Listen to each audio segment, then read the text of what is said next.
শুভ সকাল বন্ধুরা, কেমন আছো? আশা করি ভালো আছো। যেখান থেকে আমার ভিডিওটা দেখছো সবাই সুস্থ থেকো, ভালো থেকো।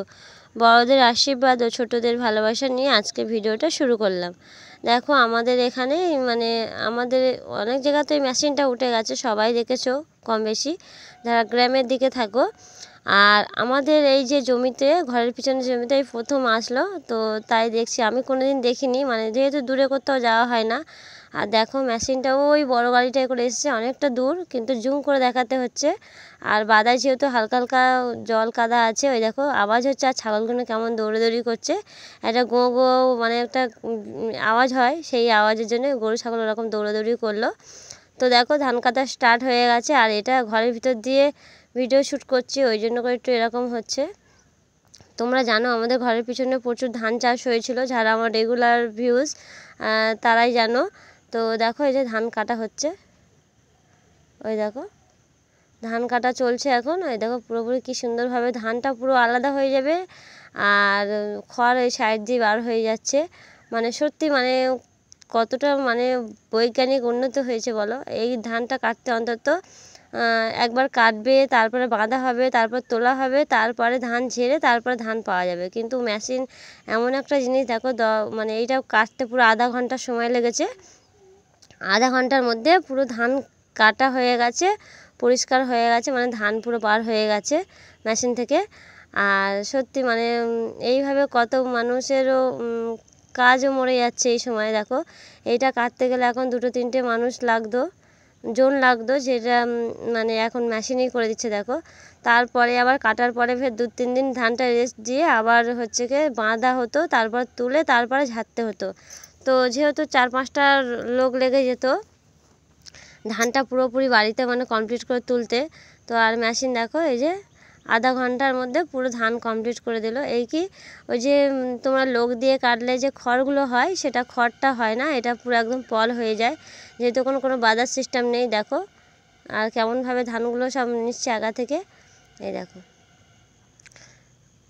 আর সত্যি এই মেশিনটা আমি প্রথম দেখলাম, মানে দেখেছি অনেক অনেক জায়গায় উঠেছে, কিন্তু আমাদের এই যে পিছনের যে জমিটায় ফার্স্ট এই প্রথম লাভলো মেশিন। তো সবাই এদিকে দেখছে আর আমি ভিডিও করছি সকাল থেকে, মানে এই দেখার নিয়ে একটা আগ্রহ যে নতুন একটা জিনিস এসছে, দেখবো, নিজের চোখে দেখবো।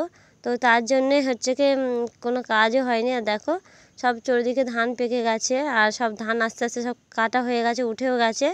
এই দেখো ধান পুরো সব কাটা হয়ে গেছে, ফাঁকা হয়ে গেছে। এবার ধানটাকে বার করে দেবে। দেখো যেটা হচ্ছে কয়েক দিনের কাজ, মানে একদিন কাটবে, তার 2 দিন রেস্ট দিয়ে তার 3 দিনের মাথায় ধান বাঁধতে হয়। তো সেইটা দেখো কয়েক মিনিটের মধ্যে করে দিল। এই দেখো ধান পড়ছে ওইটা দিয়ে, অনেকটা দূর তো তার জন্য জুম করে দেখাতে হচ্ছে, ওই জন্য কোনো রকম লাগছে। আর যেহেতু নিচে যেতে পারছি না, একটু কাদা আছে আর মামা আছে, যেহেতু ভয় পাচ্ছে, মেশিনে একটা আওয়াজ হচ্ছে, ওই জন্য করে দেখো ধান পড়ে গেল। দেখো মেশিন দিয়ে পুরো সব ধান পড়ে যাচ্ছে, আর সব বস্তায় করে ধানগুলো ভরে নেবে। মানে কত সুন্দর মানে মানুষের হয়েছে। কিন্তু এদিকে গরিব মানুষদের ইনকামও কমে যাচ্ছে, যারা গ্রামে থাকে বুঝতে পারছো। এই সময় চৌরদিকে ধান, আর লোকের সংখ্যাও যেহেতু গ্রামের দিকে ইনকাম কম বলে বেশিরভাগ লোকেরা বাইরে চলে যায় কাজের সূত্রে, তো তার জন্য লোকও পাওয়া যায় না। তো এইভাবে ধানটা হয়। মানে আমাদের এখানে তো ছোট জমি, ওই আরও ওই পিছনে ওই সাইডে আছে, যেখানে আমার বাবারাও চাষ করেছে, বাবারাও মেশিনে ধান কেটেছে কিছুটা, আর কিছুটা হাতে কেটেছে।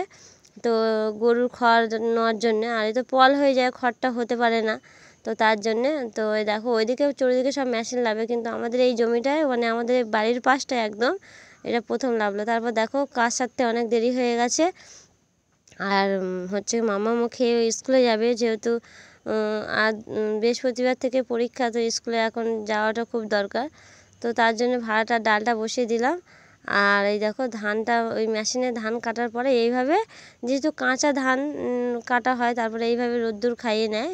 1 দিন রোদ্দুর খাওয়ালে ধানটা পুরো শুকনো ঝরঝরে হয়ে যাবে। তারপরে তুমি সেদ্ধ করলে মানে শুকনো করে যেমন চাল হয়, তো কোনো অসুবিধা হবে না। যেহেতু আমরা যখন লোক দিয়ে যখন কাটাই, তখন কাটার পরে 2-3 দিন অন্তত ওই ধানের জমিতেই থাকে ধান, তারপরে বাঁধা হয়, তারপরে ধান তুলে ঝাড়া হয়। তো এটা তো ডাইরেক্ট মেশিন থেকে কেটে পুরো ধান বার হয়ে যাচ্ছে। দেখো একটু হালকা কাঁচা মতন ভাব রয়েছে, তো ওই জন্য করে একটু রোদ্দুরে দিয়ে শুকিয়ে নেয়। দেখো আর এইভাবে পাতলা পাতলা করে প্লাস্টিকের উপরে মেলে দিয়েছে, মানে যে ধান কাটা হয়েছে। আর দেখো, আর আমাদের বাবাদেরও জমি চাষ করেছে, কিন্তু অনেকটা দূরে বলে তো যেতে পারিনি, তো তোমাদের সঙ্গে কিছু শেয়ার করতে পারিনি। তো চলো দেখো, ধানগুলো এইভাবে মেলে দিয়ে দিয়েছে বস্তা করে এনে। আর এই দেখো মামাদের জন্য ডাল আলু সিদ্ধ ভাত বসিয়ে দিয়েছি, ও খেয়ে স্কুলে চলে যাচ্ছে। তারপরে অনেকটা বেলা এই যে রান্না বসিয়েছি, আলুটা ভাজবো। আলু কাটা হয়নি এখন, আলুদের দুজনের জন্য দুটো ডিম নিয়ে আসলাম, বড় মামাম ছোটো মামামের জন্যে। তো এখন সিদ্ধ বসিয়ে দেবো আর আলু ভাজবো, আর ডাল তো হয়ে গেছে। আর মামাম স্কুল থেকে বাড়ি চলে এসে দেখো ছোটো মামামের দৃশ্য দেখো। আর বড় মামামের ড্রেস পরবে, বায়না তো পরেই দিলাম, একটু খুব আনন্দ হচ্ছে। আজকে ভিডিওটা এই পর্যন্ত, সবাই ভালো থেকো, সুস্থ থেকো।